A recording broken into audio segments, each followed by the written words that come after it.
Yo, what's going on, guys? It is Train here, and I'm back with another video. And today we're playing some MYNBA2K18. And yeah, I'm kind of mad because I just recorded this video and it did not save. So basically, what I did was I showed you guys my cards, which I still will do. As you guys can see, these are my top 5, top 6 if you count FT down there, but my top 5 cards. And so Brook Lopez got during the very first Rivals Clash, which was Lakers versus Sixers. I paid about $10 basically to get him with some hot streaks. Goran Dragic got from the King of the Court. Brandon Ingram, I actually got him in a pack, which I'll show you guys about later. Derrick Rose was my epic freebie, and Derrick I also got in a pack. So, and then, yeah, so next, what I actually did was I had this login bonus right here, which was random epic, and I got an ultra rare, which actually was pretty cool, because if you see, no, I can't do it. So, if I just do this, ultra rare, obviously it's a shooting guard. Oh, no, what? Oh, no, okay, so, remove all, you know what, ultra rare, okay, there we go. So, it was an ultra rare, and as you guys can see, it's my first ultra pro. I got Eric Gordon, which I think is pretty cool. It's my very first ultra pro, or he will be. As you guys can see, let me just select out. My only Ultra Pro, unless I maybe got one I didn't realize. Nah, I didn't. So yeah, my very first Ultra Pro, which is pretty cool. And I actually had that on camera, but it just didn't save for some odd reason. I have no idea. And then, so yeah, I was just talking about that and all that stuff. I showed Drive Splash, 170 points. Getting close to, getting very close to getting this, not the foil Kyrie, this foil Horford, and that's what I'm going to try to stay in. Probably going to need like 700 points or so for it. And I also showed you guys how to win pretty much every single game in Rivals Clash, every +5 that is, and any game otherwise, like any other match. Like if you want to play +1s or +3s or +5s, it doesn't really matter. This one works for all of them, but +5, obviously you want to play. I'm facing all these epic prime opponents, but look, I'm barely an epic double plus. So I'm just gonna go ahead and show you guys here. And since I didn't have to do all my talking that I did in the last video, because I just showed you, I'll actually go more in depth with this. So basically, if you guys didn't know about this, when you are doing quick games, what really matters is the 2 versus 2. So you see it says over by right above Brook Lopez right here and Ilyasova, it says choose one player. So this, when it says choose one player, on the very first one, it really doesn't matter. So as you can, well, when you look at my deck, I have Goran Dragic, who's good, Eric Gordon, who is not up to par with my tier, Brandon Ingram, who is, and Ilyasova, who isn't, and then Lopez, who is. So when it says choose one player, you don't need a good player because they're going to have a good player. So you don't want to have your good player against his good player. Otherwise, there's a chance that your good player will lose, and then you're kind of screwed with that. So what you want to do is you want to choose your bad player, which in my case is Ilyasova and Eric Gordon. So you just do that, let him win, easy as pie. It doesn't really matter. Choose 2 players. Now this is, see, it says choose 2 players. This is the most important part of the game. This will win you games, and this will lose you games. If you don't win this, you'll lose. So we're gonna boost our defense because it's on defense for us, obviously. We're gonna choose Brook Lopez, and we're gonna choose Dragic, right? Yep, and we're gonna win because obviously we have better cards. So that's good. So that automatically puts us up from 54 to 49, we're up by 5. That's why I choose one player. Again, this does not matter. You wanna, so basically here's what happens. When the AI is playing, the very first player they choose is most likely their best player. Because they're like, alright, well, we gotta win, so let's just put out our best player. Well, that doesn't really mean that they gotta win. They just say, okay, he's better, and yeah, we're gonna choose him. And so, we're just gonna make some, oh, I forgot to train them. Yeah, so,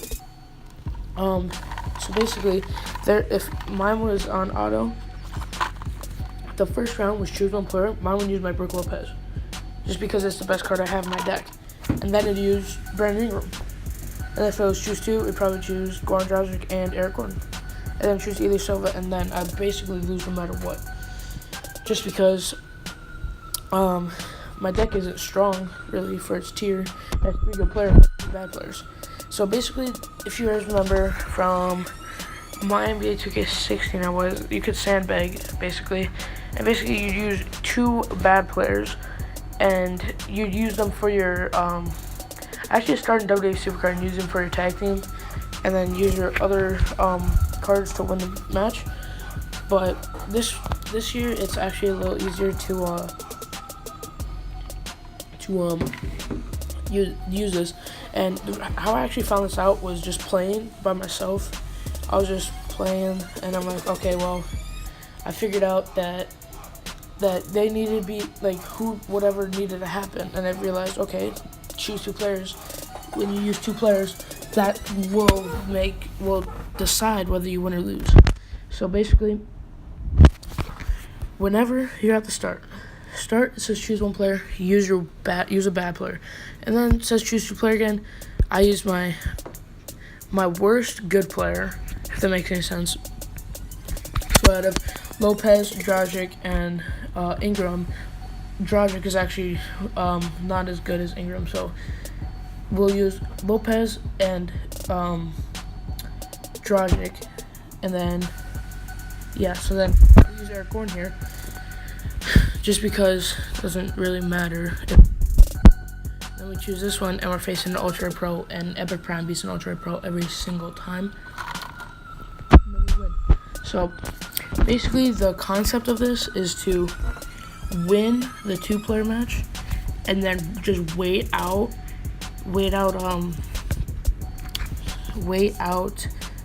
the last wait out till you get to their worst card at the end, because that's when they'll play their worst card, unless it's in a sometimes they play them in the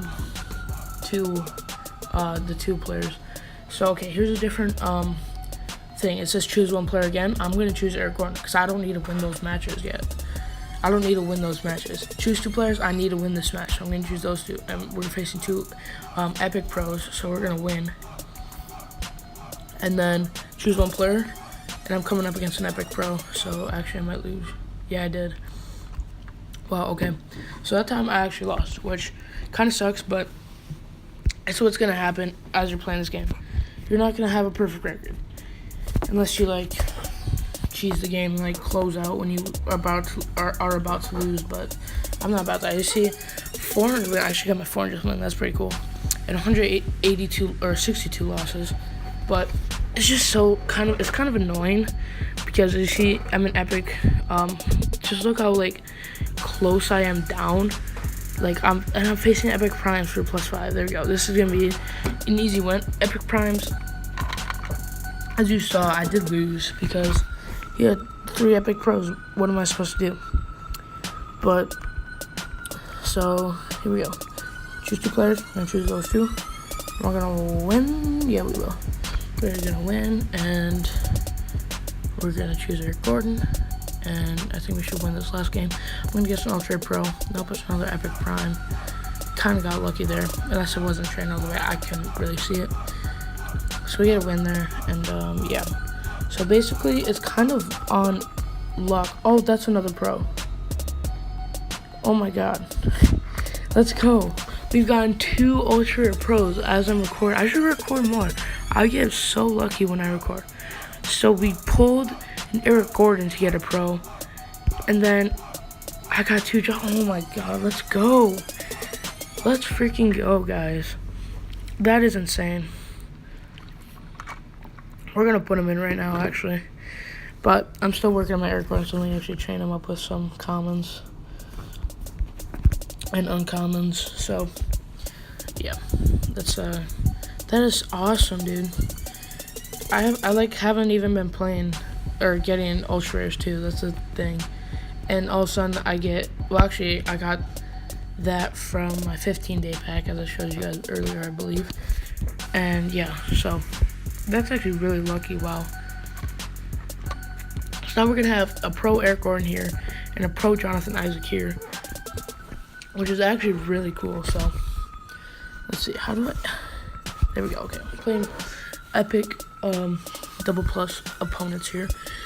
That's just easy wins. Okay, well, I'm gonna use Jonathan Isaac now. See, wow, he has a foil Chris Paul. This deck cannot be good then. Here's another one, and there's an epic prime. This guy is 100% pay to win because there's no way you can't even like court maybe. No, that was Marcus Saul. Okay, yeah. So this guy's pay to win. He has an epic pro, ultra pro is probably legit. Epic pro, maybe not. That epic is not because it's foil. But yeah, that guy was all pay to win. But he wasn't good, so we get the dub. And yeah, like I said, he had that Chris Paul. That Chris Paul went out right away, faced one of my garbage cards, and just can't win. You cannot beat that. So we're gonna play a couple more games here. Just grind out a little more Rivals Clash. So yeah, if you guys do wanna, I know I kind of went a little bit in depth, but if you guys really want me to like go super in depth, like figure out exactly all of the different combinations and what's the best, how do we win? Get an epic prime pro? That's gonna be hard to say when I get some epic prime pro. It's not just epic pro or elite pro or ultra rare pro. I don't know. That's gonna be pretty fun though. If I do start getting some. But yeah, I'm in epic double plus and haven't gotten. I literally got my first 2 ultra pros and it's like, wow, you must be paying to win or something. No, I've just been playing the events. That's it. And like that's all you need to do. If you guys don't want to spend money, I did because I really want to get an elite. It was the first Rivals Clash. I'm like, wow, I really want to get this. And honestly, you can grind like a lot without credits, and you can get elites. I didn't really have the time that weekend because I am in school, and I don't really. It starts like right before, or it starts probably like in half hour before I go to lunch. So that's mainly when I get to play, just lunch, and then I come home and sometimes I don't play it that much because I want to do other things and stuff. But that does, like, this guy's a rare pro in his deck. Common or uncommon, I don't know. That guy might be doing the same thing as me. I'm not sure, but I don't think there might be another video on YouTube or something. But as of right now, I don't think there is, and I literally did this by myself, and I just was playing. I'm like, shoot, I need to figure out how to win because I was losing way too much. So I figured out this deck is pretty good, or this type of deck. So yeah, I think that's gonna be it for the video, guys. At 200 points, I'm gonna keep grinding definitely. I'm not sure how many points I will need to get 100% this Al Horford, but I'm guessing probably around like 500, 600 points maybe, which is gonna be really difficult actually for me. So I'm gonna have to play a lot tonight, and yeah. But if you guys did enjoy this video, please leave a like, comment, and subscribe, and I'm out. Peace.